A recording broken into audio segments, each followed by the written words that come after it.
السلام علیکم دوستو، سلطنت عثمانیہ کی تاریخ قسط نمبر 22۔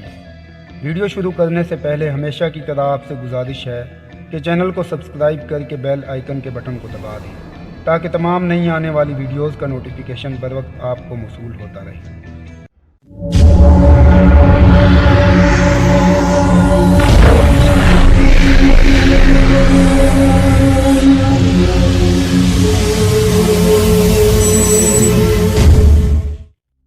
قاسم کی بات سن کر چوکیدار کے چھکے چھوٹ گئے۔ وہ اگلے لمحے الٹے پاؤں بھاگا۔ وہ شاید ابو جعفر کو اطلاع دینے گیا تھا۔ قاسم نے اس مہلت سے فائدہ اٹھایا اور سپاہیوں کو اپنے پیچھے آنے کا اشارہ کرتے ہوئے مکان میں داخل ہو گیا۔ اب ننگی تلوار اس کے ہاتھ میں تھی۔ وہ آندھی اور طوفان کی طرح مکان کی اندرونی عمارت کی جانب بڑھ رہا تھا۔ اس نے چوکیدار کو دیکھ لیا تھا کہ وہ کس طرف گیا ہے۔ قاسم بہرام خان اور دیگر سپاہیوں کے ہمراہ عمارت کی پہلی راہداری میں داخل ہوا اور راہداری کے آخری کونے میں بنے کمرے کی طرف لپکا۔ قاسم سے پہلے چوکیدار اسی کمرے میں داخل ہوا تھا۔ قاسم کمرے کے قریب پہنچا تو رک گیا۔ اندر کسی قسم کی کوئی آہٹ سنائی نہ دے رہی تھی۔ قاسم نے کمرے کے دروازے کو تھوڑا سا دھکیلا تو اسے ایک دیوار کے ساتھ جلتی ہوئی مشعل لٹکتی ہوئی نظر آئی۔ کمرہ خالی تھا۔ وہ دبے پاؤں اندر داخل ہوا اور حیرت سے چاروں جانب دیکھنے لگا۔ یہ دراصل وسطی کمرہ تھا۔ اس کے عقب میں یقیناً مکان کا باقی حصہ ہو سکتا تھا، کیونکہ کمرے کے اندر کی دیوار میں موجود دروازہ اسی جانب کھلتا تھا۔ یہ دروازہ کھلا ہوا تھا۔ غالباً چوکیدار ابھی اسی راستے سے گزرا تھا۔ قاسم نے کسی قدر احتیاط کے ساتھ اس دروازے کو پار کرنا چاہا، لیکن دوسری طرف آہٹ پا کر ٹھٹک گیا۔ پرلی طرف سے شاید کوئی آ رہا تھا۔ قاسم ایک دم پیچھے ہٹا اور اپنے عقب میں موجود سپاہیوں کو دیوار کے ساتھ لگ کر کھڑا ہونے کا اشارہ کیا۔ وہ خود بھی دروازے کے قریب ہی دیوار کے ساتھ چپک گیا تھا۔ کچھ دیر بعد چلتے ہوئے قدموں کی آواز سنائی دی اور پھر کسی نے دروازے کو پرلی طرف سے دھکیلا۔ قاسم کا ہاتھ اپنی تلوار کے دستے پر مضبوطی سے جمع ہوا تھا۔ بہرام اور اس کے سپاہی سانس روکے کھڑے تھے۔ اس کمرے میں صرف 4 سپاہی آئے تھے، باقی دستہ باہر ہی اپنے اپنے مقام پر متعین تھا۔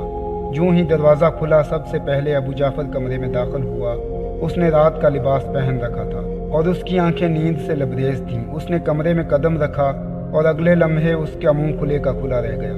کمرے میں 6 عدد مسلح افراد کو دیکھ کر اس کی گھگی بند گئی، لیکن آخر وہ ابو جعفر تھا۔ اس نے سنبھلنے میں متعلق دیر نہ لگائی اور آن کی آن میں چہرے پر غضب ناکی کو طاری کر لیا اور بے حد آتشناک لہجے میں بہرام خان سے مخاطب ہوا۔ بہرام خان، یہ کیا بدتمیزی ہے؟ تمہیں میرے گھر میں بغیر اجازت داخل ہونے کی جرات کیسے ہوئی؟ ابو جعفر کی بات سے بہرام کی ٹانگیں کانپ گئی۔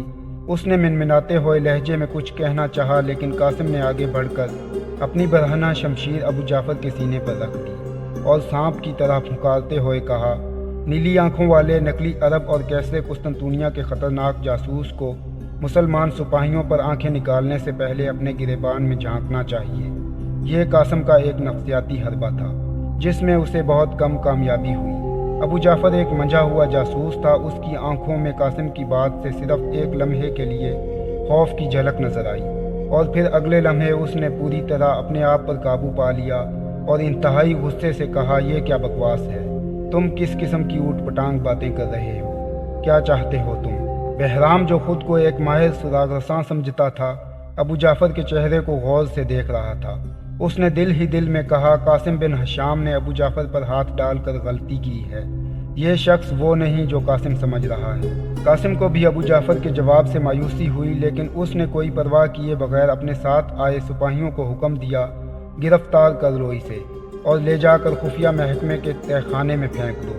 قاسم کے الفاظ مکمل ہونے کی دیر تھی کہ سپاہیوں نے آگے بڑھ کر ابو جعفر کو تلواروں کے نرغے میں لے لیا۔ ابو جعفر بظاہر خوف زدہ نہ ہونے کی اداکاری کر رہا تھا، لیکن در حقیقت وہ اندر سے لرز گیا تھا۔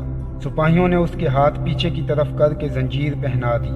بہرام کے چہرے پر خوف کی جھلک تھی جسے قاسم محسوس کیے بغیر نہ رہ سکا، اور اس نے بہرام کے شانے پر ہاتھ رکھ کر کہا، بہرام خان، تمہیں پریشان ہونے کی کوئی ضرورت نہیں۔ تم میرے ساتھ چلو، میں تمہارے سامنے اس سے اگلواتا ہوں کہ اس کا اصل نام کیا ہے۔ تم یہ مت سوچو کہ یہ 20 سال سے یہاں مقیم ہے۔ کیا تمہیں کیسر کے سازشی کردار اور طویل منصوبہ بندی کا علم نہیں؟ چلو میرے ساتھ۔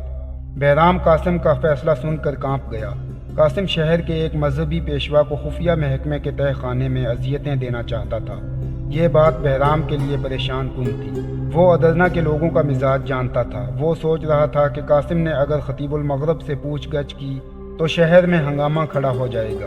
اس نے دل ہی دل میں فیصلہ کیا کہ قاسم کو اذیت کے خیال سے باز رکھے گا۔ یہی سوچتا ہوا وہ قاسم کے ہمراہ ابو جعفر سمیت باہر آیا۔ اس کے ذہن میں ایک ترکیب آئی اور باہر پہنچتے ہی سپاہیوں سے کہنے لگا، تم فی الحال ابو جعفر کو کوتوال شہر کے زندان میں لے جاؤ، تفتیش کا کام صبح ہوگا۔ اس وقت ابو جعفر کو لے کر خفیہ محکمے کے جانب جانا مناسب نہیں۔ قاسم نے کچھ کہنے کے لیے ہونٹ کھولے تو بہرام خان نے ہاتھ کے اشارے سے اسے روک دیا اور کہا، کچھ کہنے کی ضرورت نہیں۔ میں اتنے اہم شخص کو بغیر سرکاری اندراجات کے خفیہ محکمے کے تہہ خانے میں نہیں رکھ سکتا۔ کوتوال شہر کے زندان میں ایک مرتبہ اس کا اندراج ہو جائے تو تم اسے اپنی ذمہ داری پر تفتیش کے لیے لے جا سکتے ہو۔ گویا بہرام نے عین وقت پر کام خراب کر دیا تھا۔ ظاہر ہے دستے کے سپاہی بہرام خان کے ماتحت تھے۔ قاسم کو ایک لمحے کے لیے ایسے لگا جیسے ہاتھ آیا شکار ہاتھ سے نکل رہا ہے۔ سپاہی ابو جعفر کو لے کر ایک طرف چل دیے۔ خفیہ محکمے کا پورا دستہ چلا گیا تو بہرام خان نے قاسم سے کہا، تم نے بہت بڑی غلطی کی ہے۔ اب دعا کرو کہ ابو جعفر کی گرفتاری کی خبر شہر میں نہ پھیلے۔ پرسوں جمعۃ المبارک ہے اور جمعے کے اجتماعات میں ابو جعفر کی گرفتاری پر ہنگاموں کا خدشہ ہے۔ ایسی صورت میں ہم دونوں کے لیے مشکل پیدا ہو جائے گی۔